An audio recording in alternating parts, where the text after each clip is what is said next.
बात की जाए अगर पाकिस्तानियों की, तो रिसेंटली 46,000 जो पाकिस्तानी है वो डिपोर्ट कर दिए गए हैं सऊदीया से और दुबई से। और जो रीजन वहां पर सामने आया है कि भिखारी बहुत ज्यादा हो गए हैं उनके मुल्कों के अंदर, वहां पर जाकर ये लोग मांगना शुरू कर देते हैं, जबकि इनको भेजा जाता है विजिट वीजा के लिए, और ताकि आप उस मुल्क को विजिट करें, आप देखें, फिर मजीद कह लें कि आप अपने आप को इम्प्रूव करें वहां पर जाकर, और फिर जाकर उनकी शहरियत लें। लेकिन ऐसा बिल्कुल नहीं हो रहा, ना तो वीजा रिन्यू करवाते हैं, ना ही कहीं पर नजर आ रहे होते हैं, और कह लें कि पूरी दुनिया के अंदर अपनी जो नाक कटवा रहे हैं पाकिस्तानी वो नजर। सर कब तक आखिर हम लोग बाहर के मुल्कों में जाएंगे, हमें रिस्पेक्ट नहीं दी जाएगी, हमें यही कहते हैं कि भिखारी आ गए मांगने के लिए, यहाँ हम लोग दुबई पहुंचते हैं, यहाँ सऊदीया पहुंचते हैं। ये बड़ी अच्छी डेस्टिनेशन हम लोगों ने रखी हुई है, चाहे दुबई जाए चाहे सऊदीया जाए, मांगना इज कंपल्सरी ओवर देयर। अच्छा, मैं स्टार्ट यहाँ से लूंगा कि हम एक चीज़ पाकिस्तान में रहते कहते हैं कि जी हमारे प्राइम मिनिस्टर को इतनी रिस्पेक्ट क्यों नहीं दी जाती, पाकिस्तान के नाम को इतनी रिस्पेक्ट क्यों नहीं दी जाती। देखिए बीइंग अ पाकिस्तानी, अगर मैं इसके लूप होल्स की तरफ जाऊँ तो आप देखिए असल में हम अवाम जो है ना, हम खुद ही अच्छे नहीं हैं जो हमें रिस्पेक्ट दी जाए। आप देखिए कि आपने भी बात की है इसके, दूसरी बात मैं करूँगा, पाकिस्तान में 40 आप कह लें कि 65 to 70% जो पाकिस्तान है ना, वो बैगर बन चुका है। आप देखिए कि आप कहीं पे भी चले जाएँ, किसी भी शहर में चले जाएँ, किसी भी सूबे में चले जाएँ, वहाँ पे आपको 90% भिखारी ही नजर आएंगे, जो भीख मांग रहे होंगे, जो पैसा कमा रहे होंगे। और रिसेंटली मेरा एक एक्सपीरियंस है, एक जगह पे मुझे पता चला कि भिखारी को पकड़ा गया, जिसके अंदर उसकी 1 घंटे की जो अर्निंग आई है ना, और जो 1 घंटे में जो उसने कमाया वो 1260 रुपए थे। यानी कि 24 घंटे में अगर वो कम से कम 3-4 हज़ार कमा रहा है, तो महीने का वो कितना कमा रहा है, कम से कम ऑलमोस्ट 2-2.5 लाख 3 लाख। ठीक है, तो आप यहाँ से एस्टिमेट लगाएं कि आपने जो बात की है कि दुबई ने और सऊदीया ने, ये मेरा एक पर्सनल एक्सपीरियंस है। मैं आपको आप एक चीज़ ऐड कर लूँ, ये मेरा एक पर्सनल एक्सपीरियंस है कि मैं गल्फ कंट्री दुबई गया हूँ, यूएई गया हूँ। मैंने जाके वहाँ पे देखा है कि लाइक मोस्टली पाकिस्तानी जो है वो भीख मांग रहे हैं, क्राइम कर रहे हैं लिटरली। उनके पास अगर 15 दिन का वीज़ा है तो 15 दिन बाद वो बंदा मिलते नहीं, कहाँ गया है, गायब हो जाते हैं, इलीगल तरीके से वहाँ पे छुप जाते हैं, वहाँ पे इलीगल तरीके से रह रहे होते हैं, जिसकी वजह से पाकिस्तान का इमेज क्या अपोर्ट होता है कि जी पाकिस्तानी जो है वो यहाँ पे आएंगे, आके भीख मांगेंगे, क्राइम करेंगे, जो पैसा नहीं कमाया जाएगा। तो जो बेगिंग है वो एक प्रोफेशन बन चुका है, जैसे एक डॉक्टर, जैसे एक इंजीनियर, ये प्रोफेशन हुआ करते थे, वैसे अब भीख मांगना भी एक प्रोफेशन बन चुका है। तो पाकिस्तानी, और सबसे मज़े की बात कहूँ आपको कि इसके अंदर पाकिस्तानी अवामिया जो मोस्टली भीख मांगती है, क्योंकि हम जो पाकिस्तानी अवाम है ना, हम क्या करते हैं, हम मुश्किल काम, हार्ड वर्क की तरफ नहीं जाते, बेसिकली हम स्मार्ट वर्क ढूंढते हैं। हम स्मार्ट वर्क के अंदर अच्छी अर्निंग जो ढूंढते हैं, उसके अंदर हमें सबसे पहला प्रोफेशन आ जाता है भीख मांगना। ठीक है, तो हम कहते हैं कि यार इसके अंदर है ही क्या, हमने हाथ ही मिलाना है ना आगे, तो हमें पैसा मिल जाना है, पैसे हमारी जेब में आ जाना है। तो सबसे इजी प्रोफेशन हमारे लिए क्या है, भीख मांगना। तो हम जो पाकिस्तानी पब्लिक, मुझे ये लगता है कि हमें as a nation, as a Pakistani public, हमें एज अ पाकिस्तानी, हमें सबसे पहले इस चीज़ के ऊपर फोकस करना चाहिए कि हम अपने मुल्क का नाम क्या रोशन कर रहे हैं कि नहीं रोशन कर रहे। उसके बाद हमारी जो इमेज है, हमारी वजह से जो हमारे मुल्क की इमेज बनी है, हमारे प्राइम मिनिस्टर को कैसे रिस्पेक्ट मिलेगी, पाकिस्तान के नाम को कैसे रिस्पेक्ट मिलेगी। सबसे पहले बीइंग अ पाकिस्तानी मैं ये चाहूँगा कि हमें ये चीज़ पे फोकस करना है कि हमने अपने मुल्क का नाम रोशन करना है, हमने अपने मुल्क को एक क्या इमेज पोर्ट्रे करना है। इंडिया का इमेज क्यों अच्छा है, मेरा एक पॉइंट है ना कि वो अभी उनका जो प्राइम मिनिस्टर है वो थ्री नेशन टूर पे है। Jordan, Syria, Oman, Oman, Oman जो है वो एक मुस्लिम कंट्री है, सीरिया भी आई थिंक एक मुस्लिम कंट्री है। तो आप ये देखें कि उनके प्राइम मिनिस्टर का इमेज अच्छा है, तो मुस्लिम कंट्रीज उनको इनवाइट कर रही है, उनको ग्रेट ग्रैंड वेलकम कर रही है, उनको रेड कारपेट के ऊपर लेके जा रहा है। इनफैक्ट वहाँ का जो प्रेसिडेंट है, प्राइम मिनिस्टर है, बादशाह जो भी है, वो उनको अपनी गाड़ी में लेकर खुद ड्राइव करके लेके जा रहा है, डिनर कर रहा है।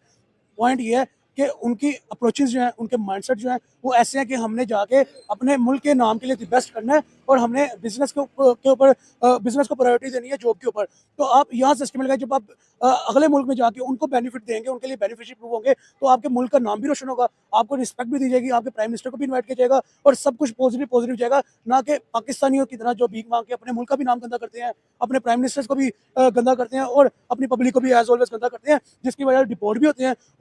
फिर गवर्नमेंट जो है पाकिस्तान की, वो तंग आके इन लोगों से अपने इंटरनेशनल एयरपोर्ट के ऊपर ऑफलोडिंग भी करती है और रुकावट भी डालती है। देखिए पॉइंट यहाँ पे ये है कि इंटरनेशनली इस टाइम ट्रैवल करना पाकिस्तान के अंदर कितना मुश्किल हो गया है, सिर्फ इन चंद लोगों की वजह जो जाके क्राइम करते हैं और भीख मांगते हैं। जो अच्छे भी हैं उनके लिए भी मुश्किल है, उनको भी हर बंदा शक की निगाह से देख रहा है। बाहर के ममालिकों में देखें तो अभी रिसेंटली देखोगे कि दुबई के अंदर जितने भी टैक्सी ड्राइवर है सारे पाकिस्तानी नजर आते हैं, जबकि इंडियन बिजनेसमैन नजर आते हैं वहाँ पर। देखिए यही तो बात है ना कि हम अपने प्रोफेशन जो है, अपना जो माइंड सेट है, वो हमने हमारा जो कैलिबर बेसिकली सेट हुआ है, माइंड सेट हुआ है, वो ये है कि हम फॉर एग्जांपल कह लें कि अब 40% पे है, कि हमने हमारी अप्रोच ही 40% है। जब हमारी अप्रोच 120% होगी तो हम खींच घूम के हम 70-80 तक जाएंगे, हम वहाँ पे अच्छी जॉब्स भी करेंगे। बीइंग अ पाकिस्तानी में बात करूँ, फर्स्ट ऑफ ऑल मैं अभी इंडियन, आपने जो बात की इंडियन जो है वहाँ पे बिजनेसमैन आ जाते हैं, तो एब्सोल्युटली आप ये देखें कि उनकी जो अप्रोचेस होती हैं वो क्या होती है, हमारी अप्रोचेस क्या होती है, उनका माइंडसेट क्या है, हमारा माइंडसेट क्या है, फिर उनके जो पब्लिक है वहाँ जाके क्या करती है, हमारी पब्लिक वहाँ जाके क्या करती है, उनके प्राइम मिनिस्टर को कैसे रिस्पेक्ट दी जाती है, हमारे प्राइम मिनिस्टर को कैसे रिस्पेक्ट दी जाती है। यूएई जो एक इस्लामिक कंट्री है, वो इस्लामिक कंट्री होने के नाते अपने मुल्क के अंदर एक मंदिर बनवा सकती है जब, तो आप ये एस्टिमेट लगाएं कि वहाँ पे कैसा सेकुलरिज्म पाया जा रहा है अब, कि वहाँ पे हिंदू, मुस्लिम, क्रिश्चियन, हर मजहब का यानी कि आपको इंसान मिलेगा, जस्ट बिकॉज के वो एक वो कमाना जानते हैं, आप कह लें कि अपने टूरिज्म से कमाना जानते हैं। फिर वहाँ पे मंदिर बनाने की एक सबसे बड़ी वजह ये कि जो नरेंद्र मोदी है, इंडिया का प्राइम मिनिस्टर, उनके यूएई के साथ ताल्लुकात बहुत स्ट्रॉन्ग नजर आते हैं। इनफैक्ट जो इंडियंस हैं स्पेशली, उनको यूएई का वीज़ा भी मेरे ख्याल से लेना नहीं पड़ता। जो इंडियंस देख रहे हैं वो आके कमेंट में इस चीज़ की कंफर्मेशन मुझे दें कि लाइक मुझे जहाँ तक मुझे पता है वो ये है कि इंडियंस को दुबई का वीज़ा फ्री है और हमारे यहाँ पे यूएई के वीज़ा पे ऑफलोडिंग हो रही है। यहाँ से आप डिफ्रेंशिएट करें कि एक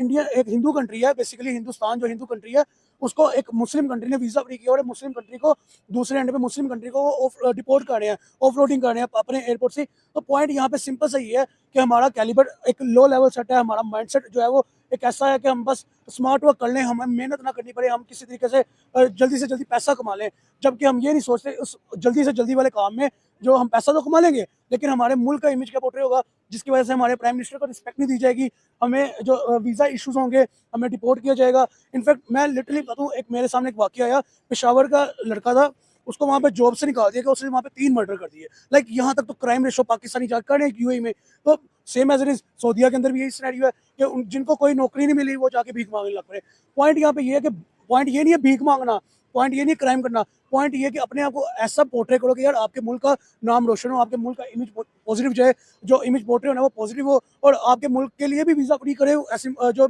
गल्फ कंट्रीज है वो आपके मुल्क के लिए भी वीज़ा फ्री करें। लिटरली मैं अभी रिसेंटली भी जा रहा हूँ यूएई, मुझे टेंशन इस टाइम बनी है कि लाइक कि क्या होगा एयरपोर्ट पे, क्या सिनेरियो होगा। ये लिटरली मेरा ये इस टाइम ये सिनेरियो है। तो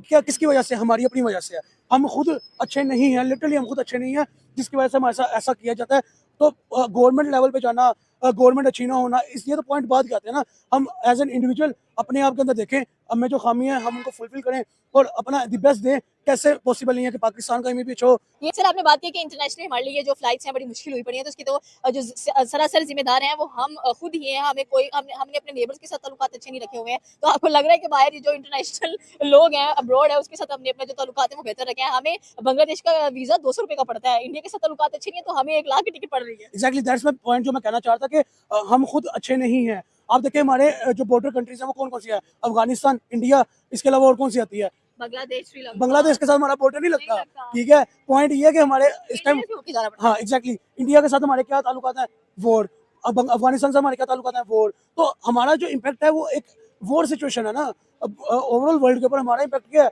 कि हम जंगे करते हैं, हम लड़ते करते हैं, हमारे अंदर जज्बा बहुत है, हमारे अंदर ठहराव नहीं है, हम काम डाउन माइंडेड नहीं है। सेम एज इट इज जब पाकिस्तानी फिर वही पॉइंट रहेगा, जब पाकिस्तानी इंटरनेशनल ट्रैवल करके अपना मजीद इमेज ऐसा पोर्ट्रे कर देते हैं, लाइक हम वहाँ जाके कोई भी छोटी सी बात हुई लड़ने पर चल पड़ते हैं। ठीक है, उसके बाद कोई भी मामला हल्का सा आपसे ऑपोजिट जाता है, जैसे फॉर एग्जांपल मैंने पहले बताया आपको कि जॉब से निकाल देगा तो मर्डर करने चल पड़ते हैं हम, उसके बाद कोई जॉब नहीं मिली तो भीख मांगने चल पड़ते हैं हम। यानी कि जज्बाती कौम है ना, हमसे हमारे अंदर ठहराव नहीं है, हमारे अंदर कामनेस नहीं है। हम बेसिक जो पॉइंट है जो एज एन इंडिविजुअल जो हमने फुलफिल करना है, पूरा करना है और चेंजिंग लेकर नहीं, वो यही है कि हम अपने अंदर ठहराव लेके, कामनेस लेके और जज्बाती कम हो, जज्बे को हम साइड पे करें थोड़ा सा कि जज्बे की बुनियाद के ऊपर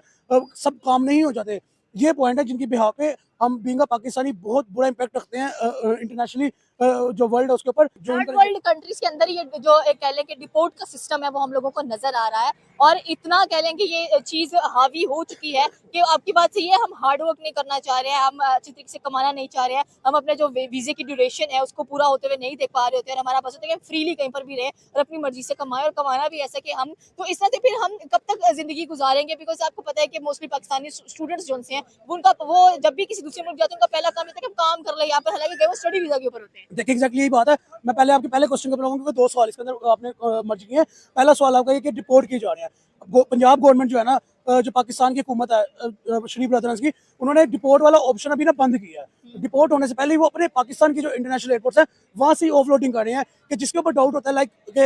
कह लें कि फॉर एग्जांपल XYZ कोई पर्सन है, उसके ऊपर डाउट है कि वहाँ जाकर कोई क्राइम करेगा या भीख मांगेगा, जिसके वजह पाकिस्तान का जो इमेज है वो एक नेगेटिव इमेज पोर्ट्रे होगा, उनको वहाँ से पाकिस्तानी एयरपोर्ट से जो हमारी एजेंसी है FIA की वो उठाते हैं, उसको लेके जाते हैं, उससे तफ्तीश करते हैं, पूरी अपना वो काम कर रहे हैं। ये इश्यूज कब तक सॉर्ट आउट होंगे? हमारे बॉर्डर्स रिलेशंस अच्छे नहीं है, हमारे फॉरेन रिलेशंस अच्छे नहीं है, तो रिलेशन अच्छे कौन से चल रहे हैं? देखिए, हमें चाहिए, हमारी गवर्नमेंट को भी एज एन इंडिविजुअल पाकिस्तानी, हर पाकिस्तानी को चाहिए कि अपने आप को दुरुस्त करे, अपने जो नेबर कंट्रीज हैं उनके साथ अपना आपसी ताल्लुकात को बेहतर करें, ट्रेड करें, जिसका इम्पैक्ट इंटरनेशनली वर्ल्ड के ऊपर पड़ेगा कि यार ये बहुत अच्छी कौम है, ये बहुत ठंडी कौम है, ये ट्रेड को फ़रोग़ देती है, ना कि जज्बे को या लड़ाइयों झगड़ों को। ये हर जिनके साथ इनकी अच्छी बॉन्डिंग है, रिलेशनशिप है, उनके साथ इनकी ट्रेड अच्छी जाती है। एक इन्वेस्टमेंट वाली ट्रेड है जिसका बेनिफिट अपोजिशन कंट्री को भी होता है और आपको भी, हमें भी होता है। ये पॉइंट है मेरे ख्याल में, जो मुझे एज एन पाकिस्तानी लगता है कि मैं बीइंग अ पाकिस्तानी अपने आप को पहले दुरुस्त करूं, फिर आहिस्ता आहिस्ता हर पाकिस्तानी अपने आप को इंडिविजुअली तौर पे ठीक करे, हमारी गवर्नमेंट ठीक करे अपने आप को, अपने नेबर कंट्रीज के साथ अपने ताल्लुकात मजीद स्ट्रॉन्ग करे, ट्रेड स्ट्रॉन्ग हो, जिसके बिहाफ पे इंटरनेशनली इम्पैक्ट हमारा अच्छा चले, पॉजिटिव चले, जिसके बिहाफ पे मुझे लगता है कि ये एक रास्ता है जिसके बिहाफ पे हम पाकिस्तान का नाम अच्छा रोशन भी कर सकते हैं, पॉजिटिव इम्पैक्ट में पोर्ट्रे भी कर सकते हैं इमेज को अपने, कि लाइक पाकिस्तान एक अच्छा मुल्क है, अवाम यहाँ पे एज अ टूरिस्ट है, हम एज अ टूरिस्ट कहीं और जाएँ, हमें वीज़ा फ्री ऑप्शन मिले। हमें तो वीज़ा फ्री ऑप्शन भी कतर देता है बस। लाइक वो कंट्रीज है जहाँ पे कोई चाह के भी ना जाना चाहे, एक ऐसा पॉइंट है। तो हमें तो वीज़ा ऑन अराइवल जो है वो उन कंट्रीज़ का है जहाँ पे लोग चाह के भी ना जाना चाहें। तो पॉइंट ये है कि बहुत कुछ ठीक होने वाला है, बहुत कुछ दुरुस्त करने वाला है। तो अगर आज से हम अपने आप को दुरुस्त करने चले तो 10-15 साल लगेंगे हमें दुरुस्त होते-होते, जिसके बाद जाके हमारे जो ट्रेड के ताल्लुकात हैं वो बेहतर होंगे। उसके बाद इंटरनेशनली इम्पैक्ट, यानी कि अगर मैं आपको कहूँ कि आज यहाँ खड़ा होकर मैं अगर एक बात करता हूँ कि इंटरनेशनली पाकिस्तान का इम्पैक्ट कितने अरसे में अच्छा हो, पर पॉजिटिव इम्पैक्ट इमेज पोर्ट्रे होगा, वो कम अज़ कम 30 साल कहीं नहीं गए।